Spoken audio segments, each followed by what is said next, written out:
আজকে আমরা করব WBSSC গ্রুপ ডি এর যে সেট নাম্বার 7 আছে তার যে ম্যাথমেটিক্সগুলো আছে সেগুলো। তো চলো শুরু করা যাক। তো দেখো সেট 1-এ দিয়েছে একটি সরল করতে, যেটা হচ্ছে √248 প্লাস √52 প্লাস √144 দিয়ে কত এটা সেটা মান বার করতে দিয়েছে। তো দেখো যেটা রয়েছে আমরা সেটাকে টুকে নিয়েছি। এবারে কি করব, দেখো √144 মানে হচ্ছে কি 12 স্কোয়ার হচ্ছে 144, তাহলে সেখানে আমরা এই রুটটাকে তুলে দিয়ে 12 লিখে দিতে পারি। তাহলে 52 প্লাস 12 আমরা যোগ করেছি, করে দেখো 64 পেয়েছি। 64 আবার কার রুট? 8-এর রুট, কারণ 8 স্কোয়ার 64, 8 64 হয়, ঠিক আছে। তাহলে আমরা সেখানে লিখতে পারি 8। তাহলে 248 প্লাস 8 সেটা আবার যোগ করলে পেলাম হচ্ছে 256। তার আবার √256 হচ্ছে আবার 16, কারণ 16 16 256। তাহলে অপশান ডি হলো উত্তর। নেক্সট রয়েছে দেখো 12, 15, 20 এবং 27 দ্বারা সম্পূর্ণ বিভাজ্য ক্ষুদ্রতম সংখ্যাটি নির্ণয় করো। তো দেখো ক্ষুদ্রতম সংখ্যা বলেছে মানে সেটা হবে হচ্ছে লসাগু। তাহলে 12, 15, 20 আর 27-এর লসাগু আমরা বের করে নিয়েছি। করে দেখো আমরা পেয়েছি হলো 540, অর্থাৎ 540। অপশান বি হচ্ছে তাহলে উত্তর। নেক্সট বলেছে দেখো একটি সংখ্যা 65% তার 36% অপেক্ষা 58 বেশি। তার মানে কি ধরে নেবো একটা সংখ্যা তার 65% মাইনাস তার আবার 36% ইকুয়াল টু 58। তাহলে সংখ্যাটি বেরিয়ে গেলে সেখান থেকে আমরা সেই সংখ্যাটি 23% বের করে নিতে পারবো। তো দেখো প্রথমে আমরা সংখ্যাটাকে ধরে নিয়েছি, আর তাহলে এক্সের 65% কত? 65x/100, আর এক্সের 36% মানে কত? 36x/100 equal to 58। তাহলে এটার আমরা লসাগু করে নিয়েছি 100 আর দুটো বিয়োগ করে 29x। তাহলে এক্স ইকুয়াল টু কত? এটা উল্টে যাবে, মানে এদিকে হয়ে গেল 100/29 আর ইন্টু 58। তাহলে আমরা সেখান থেকে কাটাকুটি করে পেয়েছি হলো এক্স হচ্ছে 200। আর তাহলে 200 পেয়ে গেছি এক্সের মান, তাহলে এক্সের আবার 23% বার করতে দিয়েছে। তাহলে কী হবে? 200 × 23/100। দেন আমরা কাটাকুটি করেছি, করে দেখো পেয়েছি 46। তাহলে অপশান বি হচ্ছে উত্তর। নেক্সট রয়েছে দেখো একজন সাঁতারু 6 ঘন্টায় যায় হচ্ছে 36 কিলোমিটার স্রোতের প্রতিকূলে। স্রোতের প্রতিকূলে বলেছে, আর 8 ঘন্টায় 40 কিলোমিটার হচ্ছে স্রোতের অনুকূলে সাঁতার কাটে। তাহলে স্থির জলে তার গতি কত? তাহলে দেখো প্রথমে বের করে নিচ্ছি স্রোতের প্রতিকূলে কত, স্রোতের প্রতিকূলে গতিবেগ এবং স্রোতের অনুকূলে গতিবেগ। তাহলে 6 ঘন্টায় যায় হচ্ছে 36 কিলোমিটার প্রতিকূলে, তাহলে প্রতিকূলে গতিবেগ কত? দূরত্ব বাই সময়, তাহলে 36 কিলোমিটার বাই 6 আওয়ার্স। দেন আমরা কাটাকুটি করে তার গতিবেগ পেয়ে গেলাম হচ্ছে 6 কিলোমিটার পার আওয়ার প্রতিকূলে। সেমভাবে অনুকূলে বার করবো, তাহলে 40 কিলোমিটার ডিভাইডেড বাই 8, কাটাকুটি করে 5 কিলোমিটার পার আওয়ার। এবার হচ্ছে স্থির জলে গতিবেগের ফর্মুলা হলো হচ্ছে অনুকূলে গতিবেগ প্লাস প্রতিকূলে গতিবেগ ডিভাইডেড বাই 2। তাহলে 5 + 6/2, তাহলে 11/2 মানে হচ্ছে 5.5 কিলোমিটার পার আওয়ার হচ্ছে তার স্থির জলে গতিবেগ। মানে হলো অপশন এ হচ্ছে উত্তর। নেক্সট বলেছে দেখো একজন ব্যক্তি বিক্রয় মূল্যের ওপর 25% লাভ করেছে, করে তার অ্যাকচুয়ালিতে প্রকৃত লাভের শতকরা কত?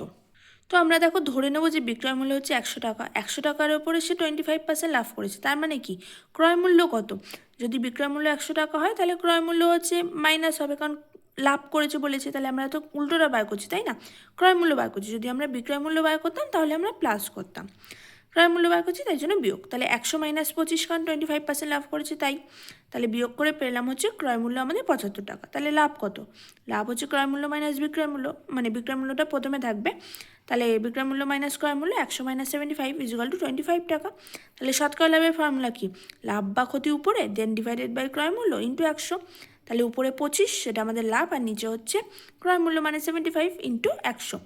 দেন কাটাকুটি করে আমরা পেলাম হচ্ছে 33.33%। অপশন ডি হচ্ছে উত্তর। নেক্সট বলেছে দেখো 10 পর্যন্ত প্রাকৃতিক যে সংখ্যাগুলি রয়েছে তাদের যোগফল নির্ণয় করো।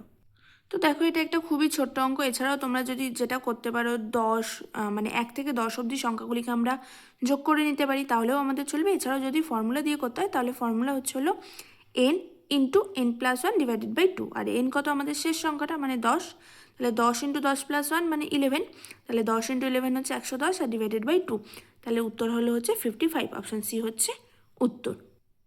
নেক্সট বলেছে দেখো প্রথম 100টি প্রাকৃতিক সংখ্যার গড় নির্ণয় করো। 6টা বলেছিল হচ্ছে প্রথম 10টি সংখ্যাগুলির যোগফল নির্ণয় করো, আর এটা বলেছে হলো গড় নির্ণয় করো, ঠিক আছে। তো দেখো যখনই গড় বার করতে বলবে তখন আমরা সামনের এনটা লিখবো না, ঠিক আছে, n+1 ডিভাইডেড বাই 2 লিখবো। আর যদি যোগফল বলে তাহলে n × n+1 নিচে 2। এই হচ্ছে দুটোর মধ্যে ডিফারেন্স, ঠিক আছে। তাহলে এন আমাদের কত, 7-এর অঙ্কটা এর লাস্ট সংখ্যা আমাদের বলেছে 100, তাই জন্য 100 + 1 ডিভাইডেড বাই 2, তাহলে কাটাকুটি করে আমরা পেলাম হচ্ছে 50.5, অপশান ডি হচ্ছে উত্তর। নেক্সট বলেছে দেখো একটি ভাগফল অঙ্কে ভাজক ভাগফলের 10 গুণ আর ভাগশেষ বলে দিয়েছে 5 গুণ আর ভাগশেষ 48 বলে দিয়েছে, তাহলে ভাজ্য কত? তো আমাদের বলে দিয়েছে যে ভাজক হচ্ছে ভাগফলের 10 গুণ, তার মানে কি 10 ইন্টু ভাগফল। আর এপাশে আরেকটা কি বলে দিয়েছিল যে ভাজক হচ্ছে ভাগশেষের 5 গুণ, আর ভাগশেষ আমাদের 48 বলে দিয়েছে, তাহলে আমরা 5 ইন্টু 48 240 করে আমরা খুব ইজিলি ভাজক পেতে পারি। তাহলে এটাকে আমরা যদি এপাশে লিখে দিই, ভাজকের জায়গায় 240 = 10 ইন্টু ভাগফল, তাহলে ভাগফল কত, 240/10 মানে হচ্ছে 24 হচ্ছে ভাগফল।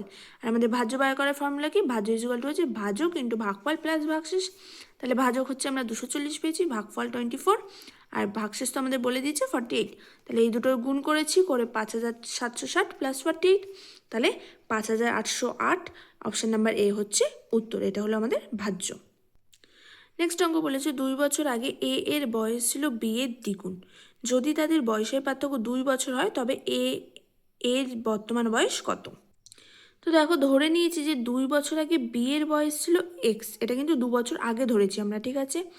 2 বছর আগে বি এর বয়স ছিল এক্স আর 2 বছর আগে তাহলে এর বয়স কত হবে, বলে দিয়েছে যে বি এর যে বয়স তার দ্বিগুণ মানে 2b, তার মানে কি বি এর বদলে আমরা এক্স লিখতে পারি, তাহলে হচ্ছে 2x বছর। এবং নেক্সট হচ্ছে কি তাহলে আমরা বর্তমানটা বার করতে পারি, তাহলে বর্তমানের বয়স কত হবে, আগে যদি বি এর বয়স এক্স থাকে তাহলে এখন কত, 2 বছর বেড়েছে, কারণ 2 বছর পেরিয়ে গেছে, তাহলে কি হবে এক্স প্লাস 2 বছর। আর তাহলে এখন এর বয়স কত, এর বয়স আগে কত ছিল 2x, তাহলে 2 বছর পর হবে 2x প্লাস 2। এবং বলেছে যে তাদের বয়সের পার্থক্য এখন 2 বছর, তাহলে কি বি বড় অবভিয়াসলি, তাহলে 2x প্লাস 2 মাইনাস এর বয়স ইজুগাল টু 2, দেন আমরা মাইনাস খুলেছি, এখানে মাইনাস খুলেছি বলে সাইন চেঞ্জ হয়েছে এক্সেরও এবং 2 এরও, দেন আমরা কাটাকুটি করে এক্স ইজুগাল টু পেয়েছি 2, তাহলে এর বর্তমান বয়স কত, এর বর্তমান বয়স এই যে 2x প্লাস 2 মানে 2 ইন্টু 2 প্লাস 2 মানে 2 2 4 প্লাস 2 6, তাহলে এর বর্তমান বয়স হলো 6, অপশন বি হচ্ছে উত্তর। নেক্সট বলেছে দেখো একটি ট্রেন 38 সেকেন্ডে 300 মিটার লম্বা একটা প্ল্যাটফর্ম অতিক্রম করে, আর কি করে 18 সেকেন্ডে একটা সিগন্যাল পোস্ট নিজে পুরো অতিক্রম করে, তাহলে ট্রেনের গতি কত? তাহলে দেখো ট্রেনের গতি যদি আমরা এল মিটার ধরে নিই, তাহলে এল মিটার পুরো ট্রেনটা এবং সাথে আরও 300 মিটার লম্বা প্ল্যাটফর্ম, দুটোর যোগফল পেরোচ্ছে কত কত সময় 38 সেকেন্ডে। আর পোস্ট তো একটা লম্বা সোজা একটা লাঠির মতো ধরতে পারো, সেটা পুরোটা ক্রস করছে মানে টোটাল যে এল ধরেছি আমরা পুরো এলটা ক্রস করছে টোটাল 18 সেকেন্ডে। তো এই হচ্ছে অঙ্কের মেন কনসেপ্ট। তো দেখো চলো শুরু করা যাক। তো আমরা কী করেছি দেখো, ট্রেনটির দৈর্ঘ্য ধরে নিয়েছি তাহলে এল মিটার, আর সিগন্যাল পেরোয় তাহলে কতক্ষণে, পুরো এল মিটার ট্রেনটা ক্রস করছে 18 সেকেন্ডে, তাহলে গতিবেগ কত আমাদের, দূরত্ব বাই সময়, তাহলে দূরত্ব কত এল আর নিচে হচ্ছে 18 সেকেন্ড সময় বলে দিয়েছে এবং একককে মিটার পার সেকেন্ড।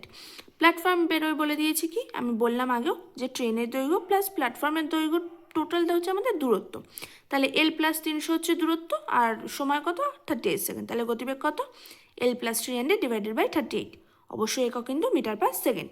তাহলে দেখো এই দুটো গতি তো আমাদের সেম তাই না, তো এই দুটো গতি আমরা এখানে সমান হিসেবে লিখতে পারি, কারণ আমাদের তো বলেনি যে ট্রেনের গতি আপ ডাউন করছে, তাই জন্য আমরা এই দুটোকে সেমভাবে লিখতে পারি, কারণ ধরে নেবো যে গতি বেগটা সেম।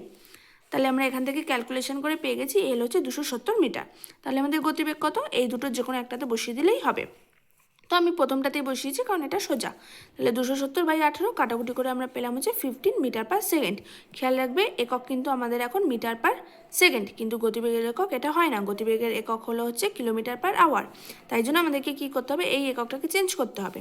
তাহলে কি আমরা জানি হচ্ছে এক কিলোমিটার ইজুয়াল টু 1000 মিটার, তাই জন্য এখানে 1000 লিখে নেওয়া হয়েছে কিলোমিটার, আর তাহলে আমাদের মিটারটা কনভার্ট হয়ে গেল। আর নিচে আমরা কি জানি 1 ঘন্টা মানে কত সেকেন্ড, 1 ঘন্টা মানে হলো হচ্ছে 3600 সেকেন্ড, ঠিক আছে। তাহলে এটা ঘন্টায় কনভার্ট হয়ে গেলো, দেন আমরা কাটাকুটি করে 5/18, ঠিক আছে। তোমরা এটা মুখস্থও রাখতে পারো কারণ পরীক্ষার হলে তো খুব শর্ট টাইমে করতে হবে, তাই জন্য 5/18 হয়, এটা সবসময় মনে রাখবে।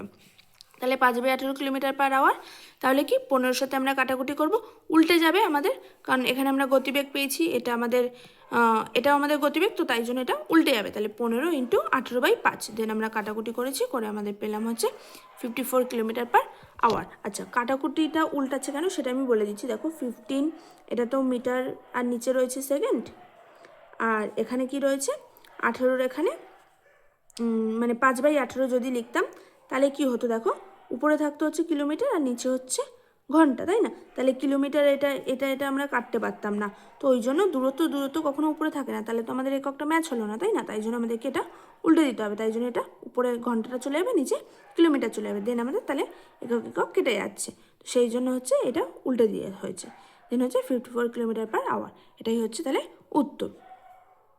অপশান সি হচ্ছে উত্তর।